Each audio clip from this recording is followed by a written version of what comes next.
realized I only have two hands and I have a lot written on paper. So I'm actually going to stand. I'll stand on tippy toes a little bit so you guys can see me. I'm a little bit vertically challenged. So okay. So here at ISN. Those of you who have attended more than a few retirement ceremonies, you may recognize that it's a bit unusual to have a major retiring a major. But really, isn't that fitting for Glenn? I mean, he may not always fit to convention, but he does always fit to honor and to sacrifice and to commitment. And speaking of commitment, wow, what a commitment we're talking about today. Glenn is wrapping up 30 years of service to our country. Take a minute and think about that. Think about what's changed in 30 years. Okay, a lot of you guys were not born. For those of us who were born, think about the things that were not even thought of when we were teenagers. The computers, heck, they were so big and now they fit in our pockets. Cell phones, the internet, look at how charting's changed, just the medical field, how it's changed. But what didn't change, what stayed the same, was Glenn Little's commitment to himself and to his family and to his country. And that's what we're going to talk about today, those commitments. How they started, how they progressed, and now how they're finishing up. So, like any good story, Glenn starts with a girl. Glenn met his girl the day he signed into his new school near Fort Campbell, Kentucky, Tennessee. Gina was working that day in the office. It was senior year, and it wasn't long until they made a commitment to each other. Kind of worked out for them, I'd say, 32 years later. And right after high school, they married. November 22nd, 1986. Throughout school, Glenn had a constant goal. He knew he wanted to be a doctor. Wasn't sure how he was going to get there. Heck, he even entertained being a trauma surgeon at some point. But a doc for sure. And Glenn had even talked about going into the military early on. Both Glenn and Regina were very familiar with military life, as Glenn's dad and both his maternal and paternal grandparents had served, and Regina grew up a proud Army brat.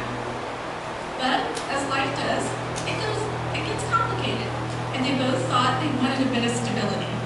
How'd that work out? So,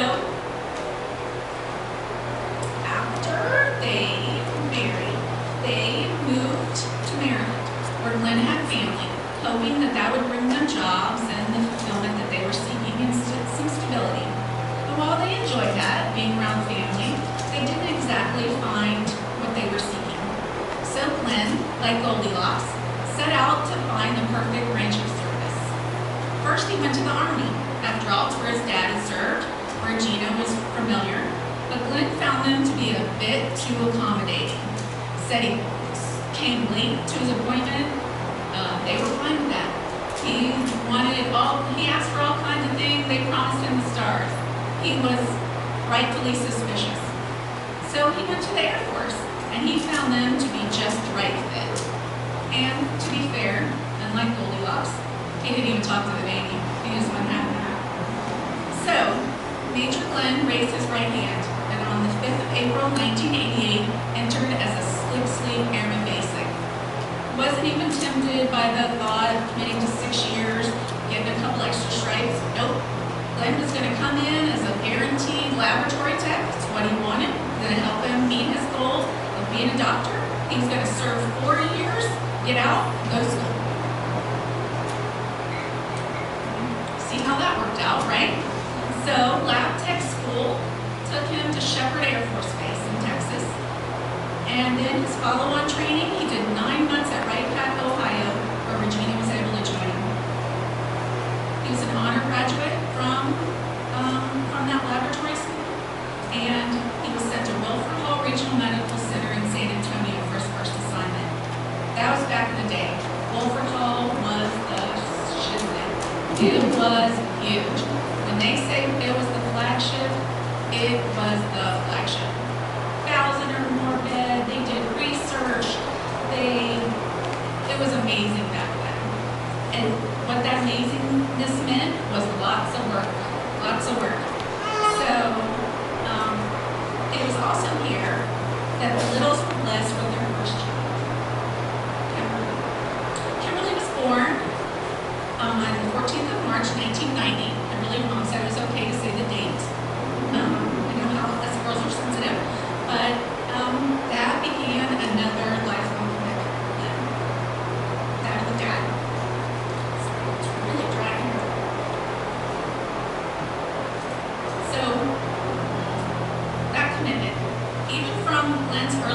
performance reports, it showed he was committed to the Air Force.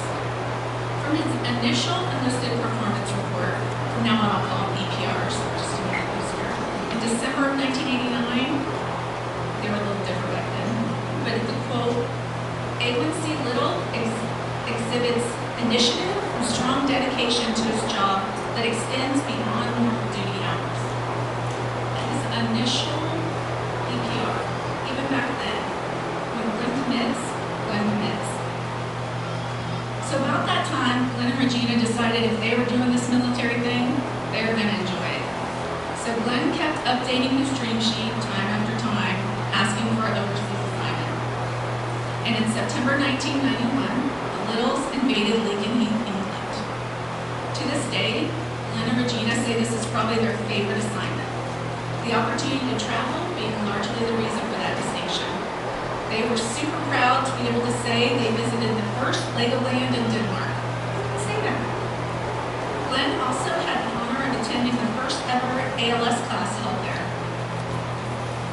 Glenn kept focusing on his education and taking classes and was so proud when Regina completed her associate's in accounting there.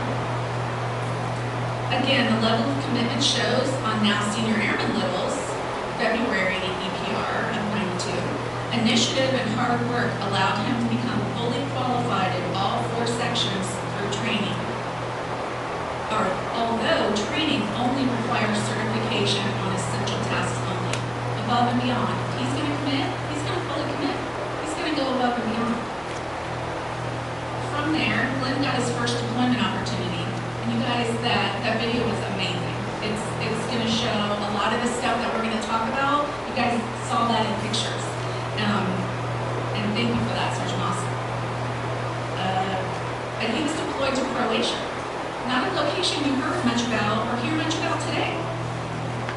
And this wasn't a typical deployment. This wasn't a go sit in the back lab and draw blood and be safe. This was outside the wire in a Humvee doing the hard work of freedom every day. He has stories. Ask him. For this deployment alone, he was awarded the Air Force Achievement Medal, the NATO Medal, the Operation Joint Endeavor, and an UN Medal. We don't get that. We're sitting in a lab. Well, that's not important, but that wasn't this kind of deployment. On 1 July 1994, Glenn promoted to Staff Sergeant, and in July 1995, they PCS to Florida. This is going to start a little bit of a love affair with Florida. They went to Robert Field, home of the Air Force Special Forces up in the Panhandle of Florida. It's a tough assignment. Sugar sand beaches, emerald green water, sun. You know, someone has to do it. But with this promoted rank came more responsibility, and Glenn was the NCOSE of the chemistry and microbiology lab at Robert. It was here, while dealing with, guess what comes from Florida, back-to-back hurricanes, that Glenn continued to slowly work toward his degree, and Regina finished her BS in accounting. Looked like those kids were doing all right. But it was also here, in about 1996, that Glenn recognized that time is slipping away, and now, not someday, was for the time for him to pursue being a provider. Glenn told me a story about a flight commander he had back in Lincoln Heath. He didn't really care for him that well, but he'll always remember him because it was that flight commander who put the bug in Glenn's ear about this physician assistant program. And that bug stuck. About that time, Glenn took advantage of the old bootstrap program, again, showing range Glenn. So essentially, it allowed you some time off to go and get your prereqs done. So he did that, and he completed all of his prerequisites, and he was super proud of that. But was even more proud when the little family was blessed again with their second child, a boy. I get emotional. A son, Glenn Michael Little III, Michael to the world, on 23 December 1998. I didn't ask him, so okay, hope it is. Glenn applied for PA school in January 1999. Did I mention Glenn always has had to be committed? Well, here again, he didn't have an easy way to go. He got an acceptance, alternate, said he had to have some additional classes. And if he could get those classes done, then he was in. Was this going to be easy? No. But this airman, this family, and his co-workers and leaders were committed. They were committed to seeing Glenn succeed. So Glenn promoted to tech sergeant on the 1st of July, 1999, and with the support, was able to complete all those required classes and was officially accepted into a PA school in January 2000. Regina had been slacking during that time, and she had graduated with her master's in accounting in August of 2000 as well. Talk about commitment to learning. Glenn's first tech sergeant EPR spoke to that commitment, his commitment to excellence, when he eliminated redundancy and proficiency testing, reducing costs of mandatory testing by 20%. Does that sound like much of this proficiency or redundancy? Why do you think so? But phase 1 of PA school is almost a year long, so the Littles made a move back to Texas. They went in August of 2000. Randolph Air Force Base, Texas this time. Not exactly Florida. It's not great housing. A couple of young kids to entertain. But Glenn says Regina took it like a champ. She made the best of things, and they found fun things to do. SeaWorld, Six Flags, apparently there's things to do. You know where to find them. Not super fun. Should see her face. She's like, not my favorite. But Glenn's phase 2 clinicals were better. They were back in Edmond, so they were back in the Panhandle in 2001 in September. September 2001. Let that date sink in for a minute. During the first week of Glenn's phase 2 training, the worst terrorist attack on U.S. soil, September 11, 2001. The world we knew it would change, as we knew it would change. Things at home, though, had to be great. On September 20th, 2002, Glenn graduated from the Inter-Service Physician Assistant Program and was awarded a bachelor's degree and commissioned as a second lieutenant in the United States Air Force. In October, the Littles were on the move once again. After commissioned officers training down in Maxwell in November 2002, Littles were headed down the coast of Florida to Patrick Air Force Base. It's kind of an obscure base. Think I Dream of Jeannie. Those of us old enough to remember that, for those of us younger. Space shuttle is home to the house there. Glenn called it Snowbird City, so retiree heaven. And Glenn likened his early days there in the clinic to drinking from a fire hose. He was a little overwhelmed. There were a lot of clinic demands and frequent deployments were pulling providers away from the clinic, but he had great preceptors and they helped him along, and he won CGO of the third quarter in 2003. And I bet there were more than 2 people in the pool that year, Glenn. So, y'all know what I'm talking about. Glenn's first officer performance report in September 2003 bragged about Glenn as he identified as number 1 of 12 med group providers on a health history audit. Records were 100% perfect, said inspector. That shows his commitment to his patients.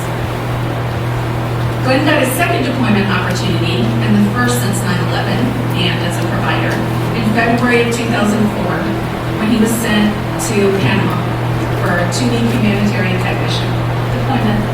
Humanitarian mission. Glenn was a second lieutenant and was the most versatile credentialed provider of the site where he ran the family practice clinic. He spoke of having to cross the Panama Canal daily to get to the clinic site. How'd you get to work today, Glenn? How long is across the Panama Canal? No big deal. Piece of day. So, staying in the Panama Canal. I wish you had taken a cell phone. That'd have been cool. While at Patrick, Glenn promoted to first lieutenant on 20 September 2004 and remembers a total of 4 hurricanes headed their way that year. Even though Glenn state only had close calls that year, no direct or damaging hits. So we feel pretty safe saying he was actually not a hurricane magnet. We worried for a while. We can say no. By April of 2005, in an OPR nearing the end of his time at Patrick, the OPR said, high productivity, number 1 of 5 providers in clinic, highest empanelment with 1,595 beneficiaries, treated over 3,200 patients. That's in 1 year. Do math on that. No wonder you want to move. In 2006, in August, the Littles PCS to Fairchild Air Force Base in Spokane, Washington. They were up for the adventure and happily moved across the country to the Northwest. Glenn promoted to captain just after the move in September 2006. His last deployment would come during this assignment. In March 2008, he deployed to Panjshir, Afghanistan.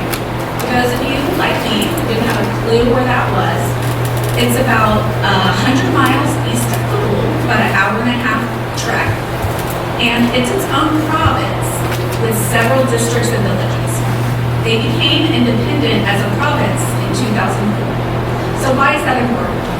Because then Captain Little was sent to Panjshir as the chief medical officer on a provincial reconstruction team. And that's probably what some of those pictures were from. The team was out in the villages, building roads, constructing schools, identifying needs, figuring out where medical clinics would be valuable, where they could possibly be stood up. Again, not that typical office job deployment. Because of the uncommon nature of this deployment for the Air Force, the team was sent to Army-style training for the deployment. Glenn says he thinks the Army sort of got the last laugh and passing on them initially because he was doing Army basic training type skills at his 20-year enlisted mark. But again, Glenn was committed to the job. During that deployment, he and his team completed 36 missions, dispersed $2 million in medical projects, and earned just a little Bronze Star, no biggie, for his contributions. Glenn called that deployment a highlight of his career, making a direct impact and contributing to the mission. His OPR that year in 2008 was filled with deployment details. Some of those were, and you guys saw the pictures, spearheaded provincial-wide basic life support training program, honed skills for 31 Panjshir providers, mentored, advised, coached 72 Afghan healthcare providers, improved provincial outreach capacity by 30%. Commitment to the mission.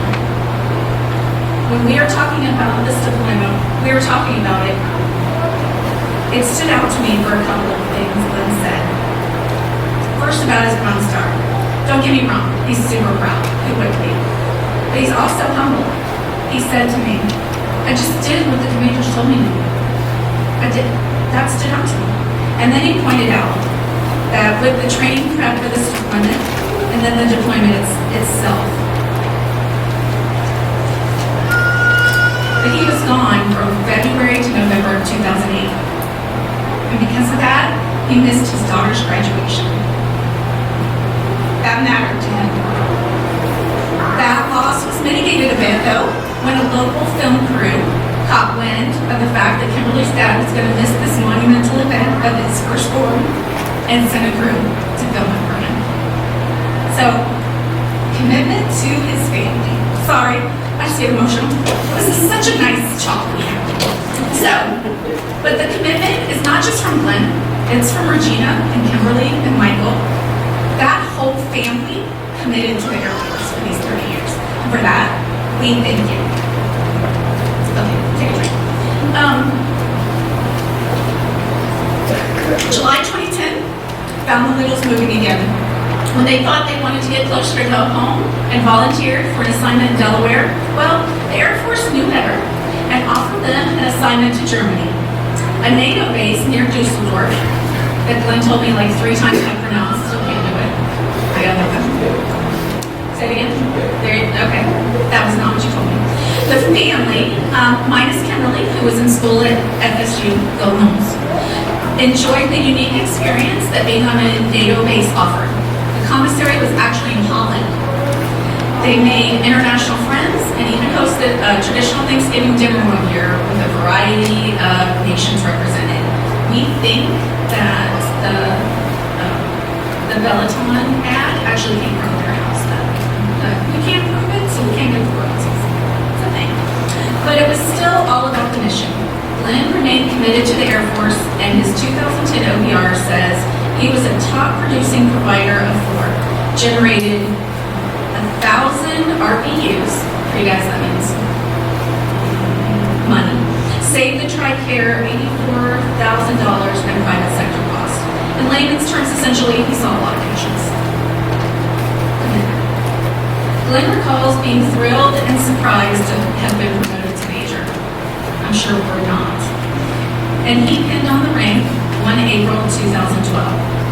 The family at that time also celebrated Kimberly's graduation from FSU. When it was time to leave Germany, the Littles tried once again to move closer to home in Maryland. Air Force wasn't having it and provided another option for them to consider. See, there was this far north base in Alaska that needed an experienced provider. The Air Force had no way of knowing that both Regina and Glenn had spent time, both of them, in their childhoods here. The Littles decided they would commit to a one-more adventure and arrived here at Addison in August 2013. And we're so glad you did.